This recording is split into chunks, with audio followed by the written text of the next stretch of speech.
ನಮಸ್ಕಾರ. ನಾನು ರಾಜೀವ್ ಸೈ. ಇವತ್ತು ನಮ್ಮ ಜೊತೆ ಇದ್ದಾರೆ ನಮ್ಮ ಪ್ರಿಯ ಕಾರವಾರ ಅಂಗಳ ಕ್ಷೇತ್ರದ MLA ಮತ್ತು ಮಾರ್ಕೆಟಿಂಗ್ ನಿಗಮ ಅಡ್ವರ್ಟೈಸ್ಮೆಂಟ್ ನಿಗಮದ ಅಧ್ಯಕ್ಷರಾದ ಸತೀಶ್ ಅವರು ಇದ್ದಾರೆ. ನಾಳೆ 80ನೇ ವರ್ಷದ ನಮ್ಮ ಸ್ವಾತಂತ್ರ್ಯಾಚರಣೆಯನ್ನು ಆಚರಣೆ ಮಾಡ್ತಾಯಿದ್ದಾರೆ. ಇವತ್ತು ಪೂರ್ವ ಸಂಧ್ಯಾದಲ್ಲಿ ಅವರು ನಮ್ಮ ಕಾರವಾರ ಅಂಗಳ ಜನತೆಗೆ ಅವರ ಸಂದೇಶ ಕೊಡಲಿಕ್ಕೆ ಇಷ್ಟಪಡ್ತಾಯಿದ್ದಾರೆ. ಎಲ್ಲರಿಗೂ ನಮಸ್ಕಾರ. ನಾಳೆ 15/8/2026 ನಮ್ಮ 80ನೇ ಸ್ವಾತಂತ್ರ್ಯೋತ್ಸವ ದಿನವನ್ನು ನಾವು ಆಚರಣೆಯನ್ನು ಮಾಡ್ತಾಯಿದ್ದೇವೆ. ಮಾನ್ಯ ಮುಖ್ಯಮಂತ್ರಿಗಳಾದಂಥ DK ಶಿವಕುಮಾರ್ ಅವರು ಮತ್ತು ಎಲ್ಲ ಜಿಲ್ಲೆಯ ಉಸ್ತುವಾರಿ ಸಚಿವರು ಮತ್ತು ನಮ್ಮ ಉತ್ತರ ಕನ್ನಡ ಜಿಲ್ಲೆಯ ಸಚಿವರಾದಂಥ ಶ್ರೀ ಲಕ್ಷ್ಮಣ ಸವದಿಯವರು ಸಹ ನಾಳೆ ಬಂದು ಧ್ವಜಾರೋಹಣವನ್ನು ಹಾರಿಸಲಿದ್ದಾರೆ. ಮತ್ತು ನಾವು MLA ಆಫೀಸ್ನಲ್ಲಿ ಮತ್ತು ನಮ್ಮ ಬ್ಲಾಕ್ ಕಾಂಗ್ರೆಸ್ನಲ್ಲಿ ಸಹ 8 ಗಂಟೆಗೆ MLA ಆಫೀಸು, 8:15ಕ್ಕೆ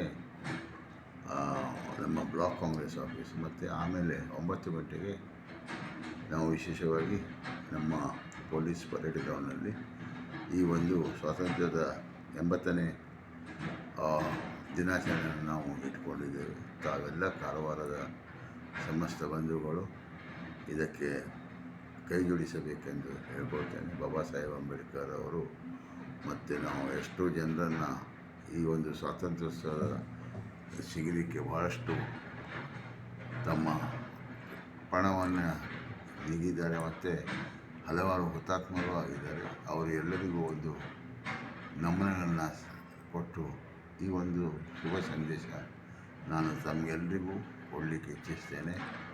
ತಾವೆಲ್ಲರೂ ಕೂಡಿ ಈ ಒಂದು 80ನೇ ವರ್ಷದ ಸ್ವಾತಂತ್ರ್ಯೋತ್ಸವಕ್ಕೆ ಬರಬೇಕು ಮತ್ತು ತಾವು ಸಹ ತಮ್ಮ ಕಚೇರಿಯಲ್ಲಿ ಇದನ್ನು ತಾವೆಲ್ಲರೂ ಕೂಡಿ ಕಚೇರಿಯಲ್ಲಿ ಸಹ ಧ್ವಜಾರೋಹಣ ಮಾಡಬೇಕಂತ ವಿನಂತಿಸಿಕೊಳ್ತೇನೆ.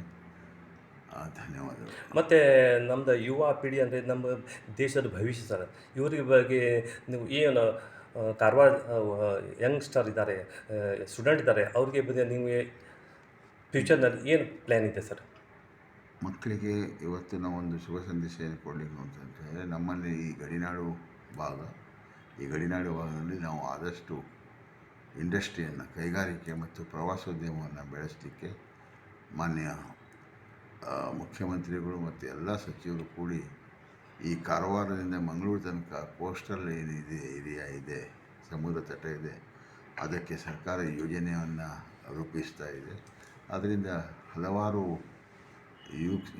ಯುವಕರಿಗೆ ನೌಕರಿ ಮತ್ತು ಸ್ವತಃ ಸ್ವಾವಲಂಬಿತವಾಗಿ ತಮ್ಮದೇ ಆದಂಥ ಒಂದು ಬಿಸ್ನೆಸ್ ಮಾಡುವಂಥ ಒಂದು ರೂಪುರೇಷೆಯನ್ನು ರಚಿಸ್ತಾ ಇದ್ದಾರೆ.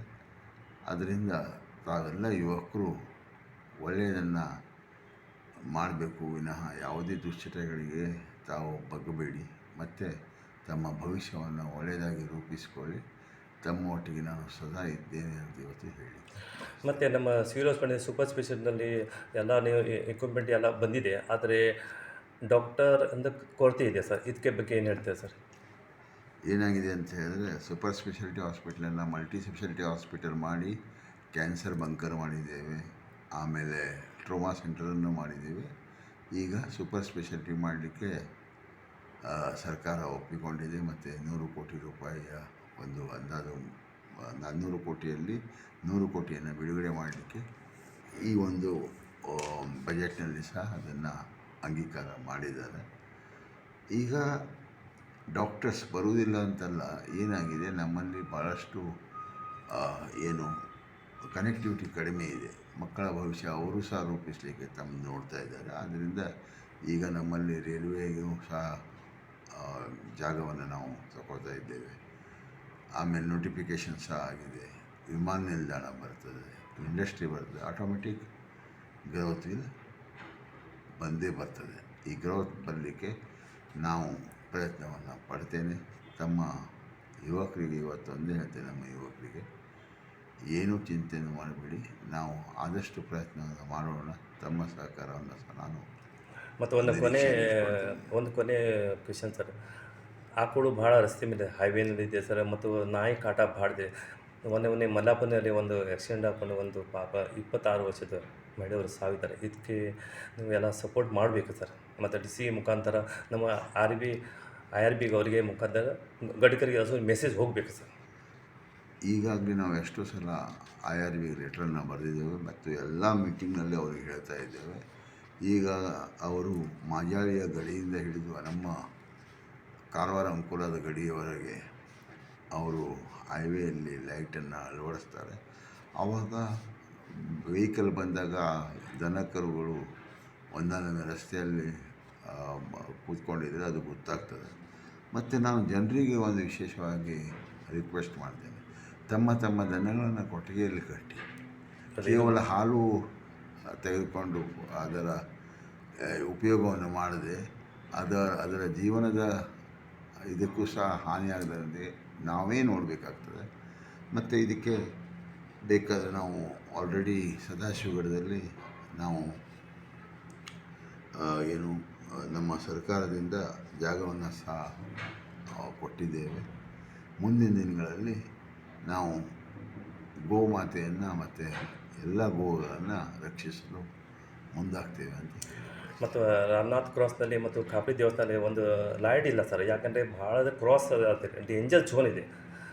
ಅದಕ್ಕೆ ನಾವು ಸಹ ಒಂದು ಪ್ರಯತ್ನವನ್ನು ಮಾಡಿದ್ವಿ. ಅಲ್ಲಿ ನಾವು ಓವರ್ ಬ್ರಿಡ್ಜ್ ಹಾಕಬೇಕಂತ ಮಾಡಿದ್ವಿ. ಆದರೆ ಅಲ್ಲಿಯ ಮಾಜಾಳಿಯ ಪಂಚಾಯತಿಂದ ಪರ್ಮಿಷನ್ ಕೊಡಲಿಲ್ಲ. ಈಗ ಸಹ ಅವರಿಗೆ ನಾನು ಹೇಳಿದ್ದೇನೆ, ಜೀವನದ ಒಟ್ಟಿಗೆ ಆಟ ಆಡಬೇಡಿ, ದಯವಿಟ್ಟು ಪರ್ಮಿಷನನ್ನು ಕೊಡಿ ಅಂತ ಹೇಳಿದ್ದೇನೆ.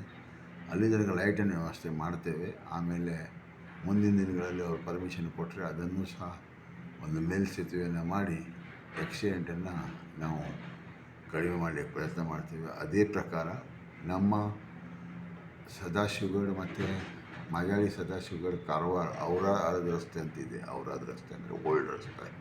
ಅದಕ್ಕೂ ಸಹ ಕಾಳಿ ಬ್ರಿಡ್ಜಿಗೆ ಅಡ್ಡ ಒಂದು ಬ್ರಿಡ್ಜ್ ಕಟ್ಟಲಿಕ್ಕೆ ನಾನು ನಮ್ಮ ಲೋಕೋಪಯೋಗಿ ಇಲಾಖೆಯ ಸತೀಶ್ ಜಾರಕಿಹೊಳಿ ಸಾಹೇಬರಿಗೂ ಹೇಳಿದ್ದೇನೆ. ಆವಾಗ ಆದಷ್ಟು ಜನರು ಸ್ಪ್ರೆಡ್ ಆಗಿ ಟ್ರಾಫಿಕ್ ಕಡಿಮೆ ಆಗ್ತದೆ.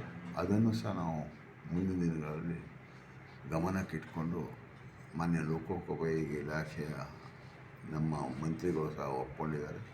ಇದ್ರ ಬಗ್ಗೆ CM ಅವರ ಗಮನಕ್ಕೂ ನಾನು ತಂದು ನನ್ನ ಕೆಲಸ ಮಾಡಿದ್ದೆ ಪ್ರಾಮಾಣಿಕವಾದ ಪ್ರಯತ್ನ. ಮತ್ತು ಸ್ವಚ್ಛತಾ ಅಭಿಯಾನದಲ್ಲಿ ಮಹಾತ್ಮ ಗಾಂಧೀಜಿ ಹೇಳಿದರೆ ನಾವು ಸ್ವಚ್ಛತಾ ಮಾಡಬೇಕು, ಕಚರ ರಸ್ತೆ ಮೇಲೆ ಹೊತ್ತಾಗಬಾರ್ದು. ಆದರೆ ಸದಾಶಿವಗಢನಲ್ಲಿ ಕಚರ ಭಾಳ ಪ್ರಮಾಣದಲ್ಲಿ ಸಮಸ್ಯೆ ಆಗಿದೆ ಸರ್. ಅದಕ್ಕೆ ಏನಾಗಿದೆ ಅಂದರೆ ವೇಸ್ಟೇಜನ್ನು ಹಾಕ್ತಾಯಿದ್ದಾರೆ, ರಸ್ತೆ ಮೇಲೆ ಹಾಕ್ತಾಯಿದ್ದಾರೆ. ಹೌದು, ಅದಕ್ಕೆ ಈಗ ಪುನಃ ರಿಕ್ಷಾವನ್ನು ಮತ್ತು 2 ವೆಹಿಕಲನ್ನು ಮಾಡಿದ್ದೇವೆ. ಮತ್ತು ಅದಕ್ಕೆ ಒಂದು ಜಾಗವನ್ನು ಸಹ ನೋಡಿದ್ದೇವೆ. ಆ ಜಾಗದಲ್ಲಿ ಅದನ್ನು ಮಾಡಿಕೊಂಡು ನಾವು ಅದನ್ನು ವೇಸ್ಟ್ ಮ್ಯಾನೇಜ್ಮೆಂಟ್ಗೆ ಕೊಟ್ಕೊಂಡು ಅದನ್ನು ಸಹ ಕ್ಲಿಯರ್ ಮಾಡಲಿಕ್ಕೆ. ಮತ್ತು ಮಾದಾಡದಲ್ಲಿ ಒಂದು ರಿಕ್ಷಾನವನ್ನು ತಂದುಕೊಂಡು ಅಲ್ಲೇ ಇಟ್ಟಿದೆ ಸರ್. ಅದು ನಾನು ನೋಡಿದ್ದೇನೆ. ಆದರೆ ಅದು ಉಪಯೋಗ ಆಗ್ತಾಯಿಲ್ಲ ಸರ್. ಯಾಕಂತ ಹೇಳಿದ್ರೆ ನಮಗೆ ಜಾಗ ಸಿಗ್ತಾ ಇಲ್ಲ. ಎಲ್ಲರೂ ಕಸಗಡ್ಡೆ ಹಾಕ್ಲಿಕ್ಕೆ ಹೋದ್ಮೇಲೆ ಪ್ರಾಬ್ಲಮ್ ತರ್ತಾರೆ. ಆದ್ದರಿಂದ ತಪ್ಪಲ್ಲ, ಅವ್ರದ್ದು ತಪ್ಪೇನಿಲ್ಲ, ವಾಸನೆಗಳು ಬರ್ತದೆ, ಅದೆಲ್ಲ ಇರ್ತದೆ. ಅದಕ್ಕೆ ತಕ್ಕಾದ ಒಂದು ಈಗ ಹೊಸ ಯೂನಿಟ್ಸ್ಗಳು ಬಂದಾವೆ. ಆ ಯೂನಿಟ್ಸನ್ನು ಪ್ರೊವೈಡ್ ಮಾಡಲಿಕ್ಕೆ ಪ್ರಯತ್ನ ಮಾಡಿ ಅದನ್ನು ಮಾಡಿಕೊಡ್ತೀವಿ. ಧನ್ಯವಾದ ಸರ್. 80ನೇ ವರ್ಷದ ನಿಮಗೆ ಶುಭಾಶಯಗಳು. ಮತ್ತು ಇವತ್ತು ನಾವು ಸತೀಶ್ ಸೇಲ್ ಅವರು ನಮಗೆ ಆಶ್ವಾಸನೆ ಕೊಟ್ಟಿದ್ದಾರೆ. ಎಲ್ಲ ಕಸರ ಮತ್ತು ಗೋಮಾತಾ ರಕ್ಷಣೆ ಮಾಡ್ತೀರ ಅಂತ ಅವರು ಆಶ್ವಾಸನೆ ಕೊಟ್ಟಿದ್ದಾರೆ. ಮತ್ತು ಡೆವಲಪ್ಮೆಂಟ್ ಮತ್ತು ನಮ್ಮ ಅನ್ಎಂಪ್ಲಾಯ್ಮೆಂಟ್ ಎಷ್ಟು ಇದ್ದಾರಲ್ಲ ಅವರಿಗೆ ಸ್ಟೂಡೆಂಟ್ಸ್ ಅವರಿಗೆ ಎಂಪ್ಲಾಯ್ಮೆಂಟ್ ಜಾಬ್ ಕೊಡ್ತೀನಿ ಆಶ್ವಾಸನೆ ಮಾಡ್ತೀನಿ. ಮತ್ತು ಒಂದು ಇಂಡಸ್ಟ್ರಿಯನ್ನು ಕಾರವಾರ ತರ್ತೇನೆ ಹೇಳಿದ್ದಾರೆ. ಮತ್ತು DK ಶಿವಕುಮಾರ್ CM ಕಡೆ ಅವ್ರ ಜೊತೆ ಮಾತಾಡಿಕೊಂಡು ಅವರು ಆಶ್ವಾಸನೆ ಕೊಟ್ಟಿದ್ದಾರೆ. ಮತ್ತು ಎಲ್ಲರಿಗೆ ನಮ್ಮ ಇಂಡಿಪೆಂಡೆನ್ಸ್ ಡೇ ಸಲುವಾಗಿ ಎಲ್ಲರಿಗೆ ಶುಭಾಶಯಗಳು. ಧನ್ಯವಾದ ಸರ್.